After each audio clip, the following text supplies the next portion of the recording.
The Incident at Kampong Bre. Written and read by Sharif. While I was eating my breakfast at a canteen situated at the east end of Seletar Camp, I turned my back to face the sound of heavy military boats approaching.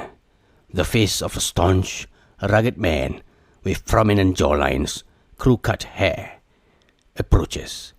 He hops over to sit down next to me, lifting his heavy limbs over the wooden bench so that he is facing my side. Staff Sergeant Zaid greeted me, shook hands.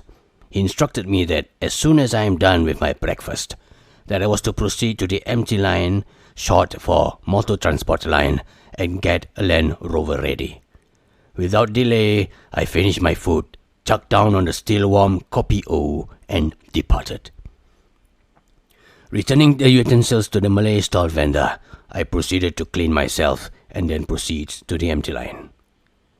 With the keys and logbook in hand, I fired up the Land Rover Defender Wolf's engines. This vehicle sits two in the front and enough space for 4 personnel at the back. The chugging of the engine, together with the smell of diesel, stimulates me this morning. Soon after, Staff Sergeant Zaid appears through a side door of the supply and support building. He raises his hand to signal me to fetch him. In the vehicle, he opens a page from a street directory aptly called Singapore Street and Guide, 1969 version. Neon green with intertwining roads drawn on it that depicts an aerial view of a map on its cover. Okay, found it. We are going to Kampong Bre. It's only 5 kilometers away, according to this, as he taps the directory. Okay, Sergeant. I'll direct you to the location. Let's go. He closes the door with a bang, removes his beret, puts it on his lap, and he fastens his seatbelt. I engage the first gear, gently depressing the accelerator, and steers the Land Rover towards the exit out of the camp. It was noon, and the sun was bearing down on us. Maneuvering skillfully along a beaten rural track, we finally reached the place.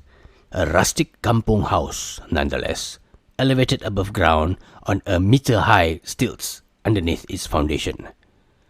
A wooden stairs of 3 steps leads to the front door. The wood panel, which serves as the wall surrounding the house, is oil-painted reddish-brown, with a zinc roof that is bright yellow and is littered with spots of rusts along its ridges. The place is surrounded by a jungle, with mature brownish banana trees at the entrance to the compound. A chicken coop is located on the far end of this area. A black cat, lying on its sides, protected by the heat under the shade of the house, notices us, pauses. It licked its paws. It pauses again to stare at us. Shutting the engine off, Staff Sergeant Zaid climbs out of the Land Rover and climbs to the top of the stairs and hesitantly knocks the door. I waited at the foot of the stairs. He turned towards me and shows me a signal to wait here. 3 times he did knock. He raised his voice slightly while greeting whomever resides in the house with Assalamu alaikum, which means peace be upon you in Arabic. I noticed that all the windows, made of wood, cracked and chipped in various parts, were closed. He knocked again, and this time the door opens to reveal an elderly woman. Walaikum salam. Who are you? Oh, you are from the army, right? Yes, Nick. I am Staff Sergeant Zaid, and this is Corporal Yusuf. Can we come in, please? Sure. Come in, lah. After we removed our boots, Staff Sergeant Zaid asked the old lady, whom we in Malay usually call Nenek. Sorry to bother you, but we are here for Private Malik. You are his grandmother? Asked Staff Sergeant Zaid. Yes, I am. Please take a seat. As she ushered us both to the sofa, made of bamboo that has been varnished, and on its top, square cushions, cloth, cotton fabric, with bright, flowery patterns. Wait here, let me get him, she said, and heads to the alley where the bedrooms are located. At this point, Staff Sergeant Zaid told me to wait here, while he stood up and heads to the kitchen. About 5 minutes soon after, Staff Sergeant Zaid reappears behind the curtains, covering the entrance to the kitchen. His brows raised, beads of sweat on his face. With wild eyes, he rushes to me. "Yusuf, come, let's go! He whispered loudly to me. Bewildered and perplexed at what is going on, with haste, I followed him out of the house. Nek, we are going off now. It's okay. We will come again next time," Staff Sergeant Zaid shouted. I heard a faint, raspy reply from the nenek within the house. "Come on, hurry up. We have to go now." Okay, I replied to Staff Sergeant Zaid. After I had returned the keys and logbook to the empty line personnel, I searched for Staff Sergeant Zaid, and I found him sitting at one of the benches placed along the wall of the empty line building. He was staring at nothing in particular. I sat down next to him and asked him what had happened at that house. He broke his trance and looked at me with wild eyes, staring at his hands. He recounted to me what he saw at the house. Upon entering the kitchen, he heard a dreamy-like music and singing emanating from the yard at the back of the kitchen.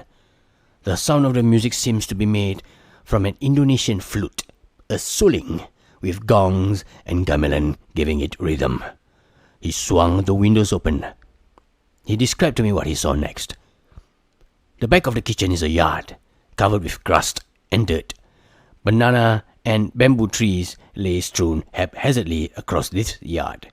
He looked left and right to see what could be the source of this music that he's hearing. However, he saw nothing unusual back there. His curiosity urged him to probe further. He then walked lazily to the middle of the yard. Suddenly, he noticed that on his right, somewhere in the distance, he could see Private Malik, or so he thought, sitting cross-legged on the grassy patch. He turned his head around to look at him. He was smiling at Staff Sergeant Zaid, and Staff Sergeant Zaid was squinting his eyes to confirm that this person was Private Malik. Private Malik has the most serene face that he had ever saw. Now, the next thing that happened will forever remain on Staff Sergeant Zaid's mind for days to come. Amongst the trees, a group of teenage girls donning golden silk kebayas with shimmering brocade laced with floral patterned embroidery. Blood red hibiscus tucked at the crest of their ears, dancing and was in merriment. They did not notice him, however, but the one thing that really spooked Staff Sergeant Zaid was that as the girls were dancing and running after one another, not a single banana leaf on those trees nor the bamboos moved as they did that. They passed through those trees, and it seems that they are translucent in a moment, physical in the next. At this moment, Private Malik stood up and walked towards one of the girls as she beckons him. The girl, porcelain-like skin and large brown eyes, silky ebony hair tied into a ponytail, and wearing a crown made of gold with red rubies on it, held both his hands, turns their back on Staff Sergeant Zaid, and disappears into the jungle. All of them faded and vanished. A few days later, I saw Staff Sergeant Zaid at the canteen. He gestured to me to sit down with him. As I was sitting down, he moved closer to me and whispered, "Private Malik has not returned, and there are no signs or news of him. A police report has been filed by Staff Sergeant Tan. Now listen to me carefully. Do not tell anyone what I saw or what I have told you. Is that clear?" I nodded in agreement.